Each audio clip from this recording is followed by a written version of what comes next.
الحمد لله رب العالمين، والصلاة والسلام على سيد المرسلين محمد وآله وأصحابه وأزواجه وذرياته وأهل بيته أجمعين، أما بعد. أعوذ بالله من الشيطان الرجيم. بسم الله الرحمن الرحيم. وما أرسلناك إلا رحمة للعالمين. وقال في موضع آخر بعد أعوذ بالله من الشيطان الرجيم: قل إن كنتم تحبون الله فاتبعوني يحببكم الله ويغفر لكم ذنوبكم والله غفور رحيم. وقال رسولنا وإمامنا محمد صلى الله عليه وسلم: لا يؤمن أحدكم حتى أكون أحب إليه من والده وولده والناس أجمعين، أو كما قال سيدنا محمد صلى الله عليه وسلم.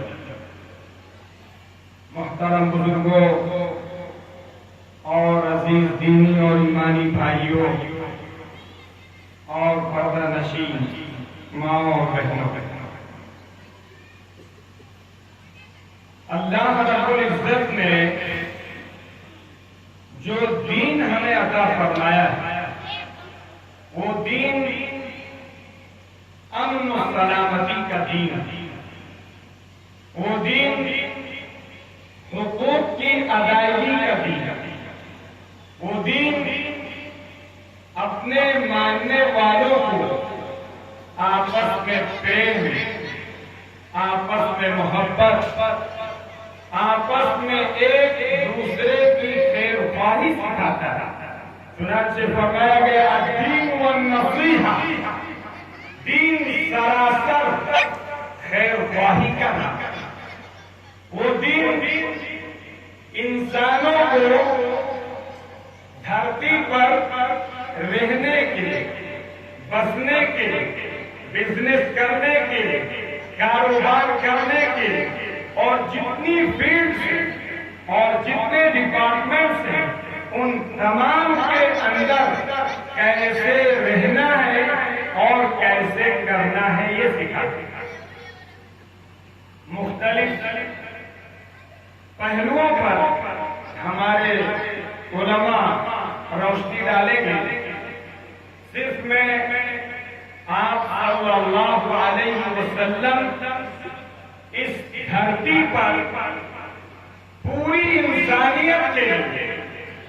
سمپورن مانوتا کے لیے، سارے انسان کے لیے رحمت، مرضی، کروڑا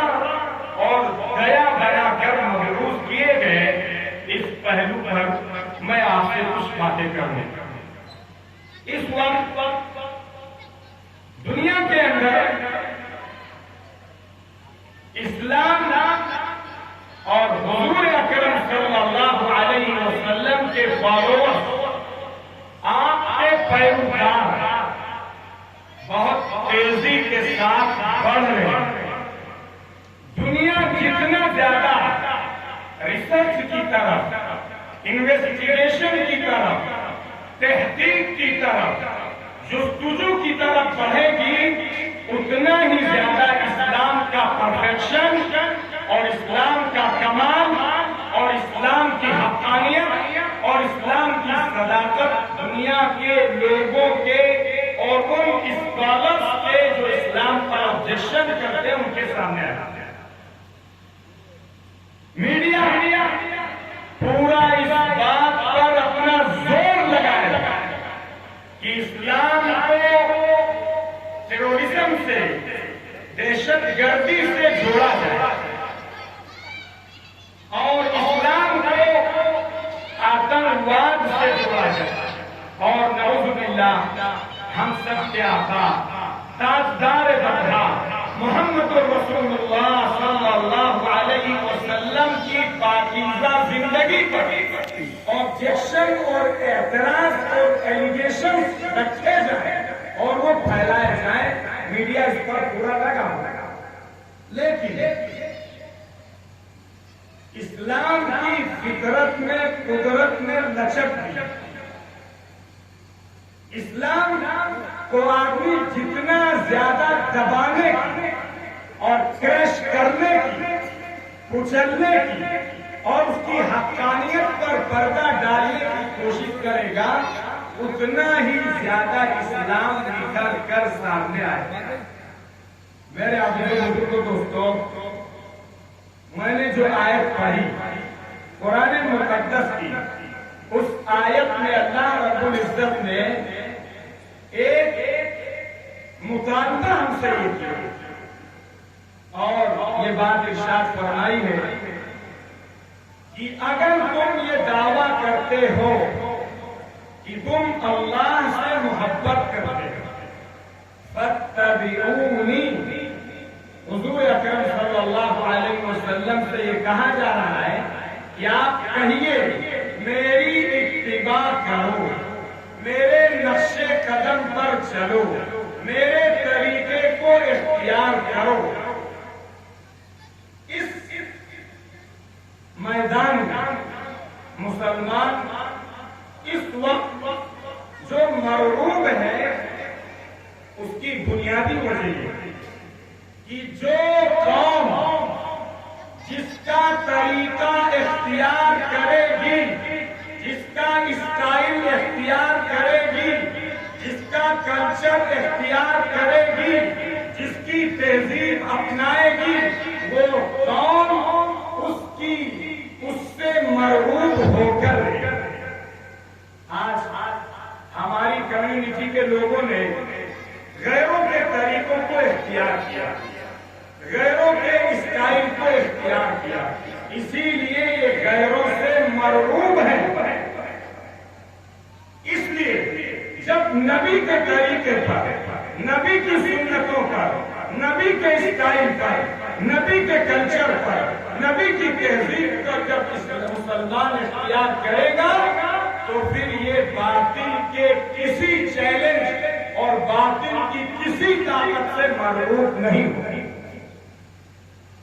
اس کے سپورٹ پر، اس کی بیکنگ پر خدا کی طاقت ہوگی۔ اللہ فرماتا ہے فاتبعونی یحببکم اللہ، اللہ تم سے محبت کرے، اللہ تم کو چاہے گا، اللہ تم کو پسند کرے، اور آگے فرمایا وَيَغْفِرْ لَكُمْ ذُنُوبَكُمْ، اور اللہ تمہارے گناہوں کو معاف کر دے گا۔ اور اگر مسلمان دین کا مددگار ہوگا، دین کی دینی تہذیب کو، قرآنی تہذیب کو اختیار کرے گا، رسول اللہ کی سنتوں کو اختیار کرے گا اور اس کی دعوت دے گا، اللہ فرماتا ہے ینصرکم، تو وہ خدا تمہاری مدد کرے گا۔ پھر قرآن کی دوسری آیت نے فرمایا ان ینصرکم اللہ فلا غالب لکم، اور اگر وہ خدا تمہاری مدد کرے گا فلا غالب لکم، تو دنیا کی کوئی طاقت تم پر غالب نہیں آ سکتی۔ آگے فرمایا وَإِن يَخْذُلْكُمْ فَمَنْ ذَا الَّذِي يَنْصُرُكُمْ مِنْ بَعْدِهِ، اور اگر ہم نے غیروں کا طریقہ اختیار کیا، غیروں کی تہذیب اختیار کی، غیروں کا کلچر اختیار کیا، اللہ کی نگاہوں سے گر گئے، اللہ کی مدد سے محروم ہو گئے، قرآن کہتا ہے وَإِن يَخْذُلْكُمْ، اور اگر وہ خدا تم کو بے یار و مددگار چھوڑ دے گا،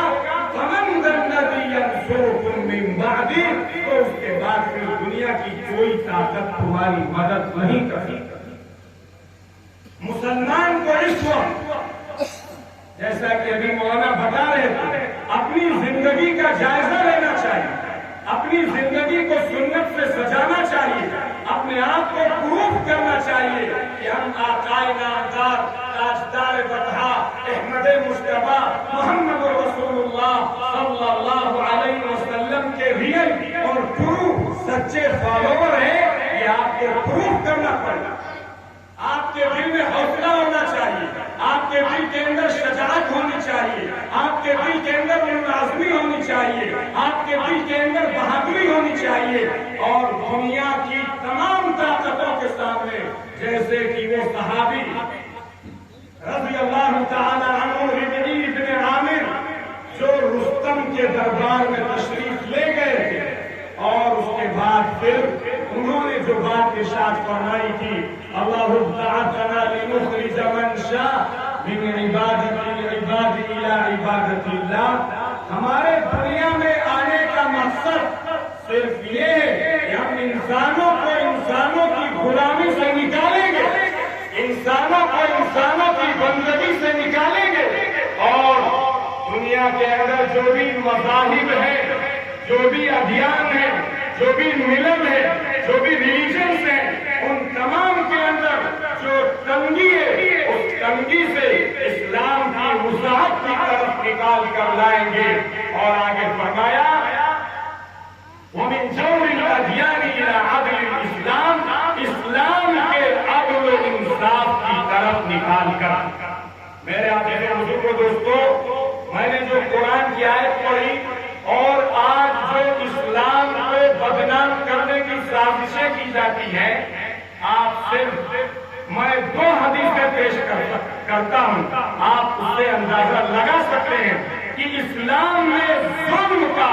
کسی پر، چاہے وہ کسی انسان پر چھوڑ دیجئے، اگر کسی جانور پر بھی ظلم ہو تو اسلام اس پر سخت ترین پنشمنٹ سناتا ہے۔ آپ بخاری اور مسلم کی روایت فرمایا اُبِّدَتْ امْرَأَةٌ فِي هِرَّةٍ حَبَسَتْهَا، کہ ایک وہ خاتون، میں انڈیکیٹ کرتا ہوں اس حصے کی طرف، ایک خاتون جس نے ایک بلی پال رکھی اور اس کے بعد اس نے اس کو کھانے کے لیے نہ کچھ دیا، نہ پینے کے لیے کچھ دیا، اور اس کو باندھے رہی، اور اسی حال میں اس کا انتقال ہو گیا، اس جانور کا، اس جیو کا۔ آپ نے فرمایا اس عورت کو خدا کی بارگاہ میں دوزخ کی بشارت سنائی۔ ایک جانور کو پیاسا اور بھوکا رکھنے پہ جو اسلام دوزخ کی بشارت اور دوزخ کے پنشمنٹ سناتا ہے، دوسری طرف دیکھیے، ایک آدمی جا رہا ہے اور اس کو شدید پیاس لگی، شدید پیاس کے عالم میں اسے کنواں ملا، کنویں میں اترا، اس نے پانی پیا، باہر نکل کر آیا، دیکھا کہ ایک کتا ہے جو پیاس کی شدت کی وجہ سے مٹی چاٹ رہا ہے، تر مٹی چاٹ رہا ہے۔ چنانچہ اس کو یہ محسوس ہوا کہ اس طرح مجھے پیاس لگی تھی، میں پیاس سے بے چین تھا،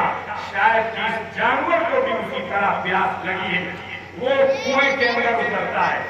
اپنے خف میں پانی بھرتا ہے، باہر لے کر آتا ہے، اور اس کے بعد اس کو پلا دیتا ہے۔ حدیث میں آتا فَشَكَرَ اللَّهُ لَهُ، خدا نے اس کے اس عمل کی قدر کی اور خدا نے اس کے اس عمل کو قبول کیا، فَغَفَرَ لَهُ، اور اس انسان کی مغفرت کر دی، یعنی جنت کے لیے اسے سرٹیفکیٹ سنا دیا گیا۔ میرے عزیز و بزرگوں دوستو، جو اسلام جانور کے ساتھ دیا سکھاتا ہو اور ایک جیو کے ساتھ دیا سکھاتا ہو اور ایسی خوشخبری سناتا ہو کہ اگر جانور پر کوئی ظلم کرتا ہے، کوئی اتیاچار کرتا ہے، کسی قسم کا اسے دکھ پہنچاتا ہے، تو خدا کی بارگاہ میں یہ کبیرہ گناہوں کے اندر ہے۔ اسی طریقے سے ہم سب کے آقا تاجدار بطحا محمد رسول اللہ صلی اللہ علیہ وسلم جانوروں کے لیے، انسانوں کے لیے، جمادات کے لیے ایک ایک قصے میں آپ کو سناتا، لیکن مجھے صرف 20 منٹ دیے گئے تھے، چند منٹ باقی ہیں۔ میں آپ کو یہ بتانا چاہتا ہوں کہ اسلام کا ظلم سے دور دور تک کوئی تعلق نہیں۔ آتنکواد اور بھرشٹاچار اور اتیاچار ایسی سخت ترین تعلیم دیتا ہے۔ آپ دیکھیے، جن کو رسول اللہ نے تربیت دی تھی، جن کو رسول اللہ نے پروان چڑھایا تھا، جن کو رسول اللہ نے دین سکھایا تھا، تو سچے اسلام کے فالوور تھے۔ امیر المومنین حضرت عمر رضی اللہ تعالیٰ عنہ کے زمانے میں آپ جانتے ہیں یہ کیسی شخصیت ہے۔ اسلام کے لانے سے پہلے یہ کہتے تھے کہ جو آدمی اپنی بیٹی زندہ زمین میں نہ ڈال پاتا ہو، اسے دکھ اور اسے رحم اور دیا آتی ہو، تو وہ مجھے دے دے، میں جا کے اسے زمین کے اندر گاڑوں گا، مجھے کوئی دیا نہیں آئے گی۔ اسلام سے پہلے ان کی زندگی یہ تھی، لیکن اسلام آیا، اسلام نے تربیت دی، آقا صلی اللہ علیہ وسلم کی زیر تربیت پروان چڑھے۔ پھر ایک زمانے میں سیلاب آیا، سیلاب جب آیا تو بھاری نقصان ہوا۔ امیر المومنین پریشان تھے، لوگ آئے، بتایا کہ امیر المومنین کوئی جانی نقصان نہیں ہوا ہے، مالی نقصان ہوا لیکن جانی کوئی نقصان نہیں ہوا ہے، لیکن ہاں امیر المومنین ایک کتا ہے جو سیلاب میں ڈوب کے مر گیا ہے۔ امیر المومنین یہی ہچکیاں مار کے رو رہے تھے، دہاڑے مار کے رو رہے تھے، کہہ رہے تھے کل کو خدا کی بارگاہ میں جب مجھ سے پوچھا جائے گا میں نے تجھے حکومت دی تھی، میں نے تجھے سلطنت دی تھی، میں نے تجھے اقتدار دیا تھا، تیری سلطنت میں ایسے ایک کتا اس سیلاب کی عزت میں آ کے مر گیا، میں اپنے اللہ کو کیا جواب دوں؟ یہ اسٹوری بہت سارے آئینے ہمیں بھی دکھاتی ہے اور ہماری دنیا کی، پوری دنیا کی تمام حکومتوں کو بھی دکھاتی ہے کہ ایک حاکم کو کیسا ہونا چاہیے، کیسا اس کا لگاؤ اپنے ملک اور اپنی کنٹری اور اپنے زیر اقتدار لوگوں کے ساتھ، جانوروں کے ساتھ، پشوؤں کے ساتھ، پنچھیوں کے ساتھ اس کا ہونا چاہیے۔ اسلام یہ تعلیم دیتا ہے۔ افسوس صد افسوس، بس میں ایک بات کہہ کے اپنی بات ختم کر رہا ہوں، افسوس صد افسوس کہ ان تعلیمات کا کوئی حصہ اگر غور کیا جائے تو ہم مسلمانوں کی زندگیوں میں نہیں دکھتا۔ جو اسلام جانوروں کے ساتھ یہ سلوک سکھاتا ہو، جو اسلام پشوؤں اور پنچھیوں کے ساتھ یہ سلوک سکھاتا ہو، کیا آج اس کمیونٹی کے اندر یتیم بچے جا کے ہوٹلوں میں کام نہیں کر رہے؟ کیا یتیم بچے اپنے گھروں میں عید کے موقع پر، بقرعید کے موقع پر، کوئی فنکشن اور تہوار کے موقع پر وہ غریب بچہ اپنی ماں کے آنچل سے لپٹتا ہے اور وہ ماں اپنے شوہر کو یاد کر کے روتی ہے کہ سارے لوگوں نے اچھے کپڑے پہنے، سارے بچے انجوائے کرتے ہیں، کاش کہ میرا شوہر زندہ ہوتا تو میں بھی اپنے ارمان پوری کرتی۔ ہماری کمیونٹی کے اگل بغل میں سارے لوگ رہتے ہیں، ان کو یہ بھی معلوم ہوتا ہے کہ فلاں بیوہ ہے، ان کو یہ بھی معلوم ہوتا ہے کہ فلاں یتیم ہے۔ ہم 4 بچوں کی شاپنگ کرتے ہیں، کیا اپنے محلے کے یتیم بچے کے ساتھ، اس کے 4 بچوں کے ساتھ شاپنگ نہیں کر سکتے ہیں؟ کیا اس کے لیے چیزیں نہیں لے سکتے ہیں؟ جس رسول نے فرمایا ہو انا وکافل الیتیم ھکذا، انا وکافل الیتیم ھکذا، میں اور یتیم کل کو قیامت کے دن ایسے ہو۔ جو نبی یہ تعلیم دیتا ہو، جو نبی یہ تعلیم دیتا ہو، الساعی علی المعمورہ کالمجاہد فی سبیل اللہ، بیوہ کے لیے ہاتھ دوڑ کرنے والا، دوڑ دھوپ کرنے والا، اللہ کے راستے میں جہاد کرنے والے کی طرح ہے، دن بھر روزہ رکھنے والے کی طرح ہے اور رات بھر نماز پڑھنے والے کی طرح ہے۔ آج اس سماج کے اندر بیوائیں سسک رہی ہوں، بیوائیں پریشان ہوں، یتیم بچوں کے آنسو نکل رہے ہوں اور وہ ماں اپنے آنسوؤں کے پوچھنے کے ساتھ ساتھ اپنے آنچل اور اپنے دوپٹے سے اپنے یتیم کے آنسو پوچھتی ہو۔ کیا ہم نبی کے ماننے والے اس طریقے کی زندگی گزاریں گے کہ اپنی زندگی میں، اپنے کاروبار میں، اپنے اپنے آپ میں بالکل مست و مگن ہے. اس لیے میرے عزیز و بزرگوں دوستوں، ہم یہ طے کریں کہ نبی کی زندگی پڑھیں گے، نبی کی سیرت پڑھیں گے، جو ایلیگیشنز ہیں اس پہ کسی قسم کا کوئی ڈاؤٹ اور کوئی سسپیشن نہیں ہونا چاہیے، بلکہ بالکل فرینک ہو کے ڈنڈے کی چوٹ پر ہمیں اپنے اسلام کا انٹروڈکشن کرانا چاہیے اور اپنے نبی کا تعارف کرانا چاہیے. اللہ تعالیٰ ہم سب کو اپنے معاشرے کے اندر جو دین ہمیں دیا گیا ہے آقا صلی اللہ علیہ وسلم کے ذریعے سے، اس دین کو اختیار کرنے کی، یتیموں کی خدمت کرنے کی، ان کے سروں پر ہاتھ پھیرنے کی، بیواؤں کے لیے کوشش اور تگودو کرنے کی توفیق عطا فرمائے. اور جو دین رحمت بنا کر بھیجا گیا تھا، ہم پھر سے پوری دنیا کے انسانوں کو یہ دکھائیں کہ اگر ہم ہیں تو پھر ہم نفع پہنچائیں گے، ہم انسانوں کی خدمت کریں گے، ہم انسانوں کی خیرخواہی کریں گے. اس لیے کہ قرآن کا یہ اصول ہے وَأَنَّا مَا يَنْفَعُ النَّاسَ فَيَنْفِذُ فِي الْأَرْضِ وَأَنَّا الزَّبَدُ فَيَذْهَبُ جُفَاءً. جو یوزلیس، جو بیکار، جو کوئی فائدہ نہیں پہنچاتا ہے سماج کو، سوسائٹی کو، لوگوں کو، تو پھر آپ یاد رکھیے اس کو بقا نہیں ہے. وہ کوڑا، وہ کچرا، وہ پھینا ہے، وہ جھاگ ہے، وہ بہ جائے گا. اور جو نافع بن کے رہے گا، اپنی نافعیت ثابت کرے گا، اس کو زمین میں قرار ملے گا. دنیا کی کوئی طاقت اس کے پنجے نہیں ہلا سکتی ہے. اللہ تعالیٰ ہم سب کو عمل کی توفیق عطا فرمائے. وآخر دعوانا الحمدللہ.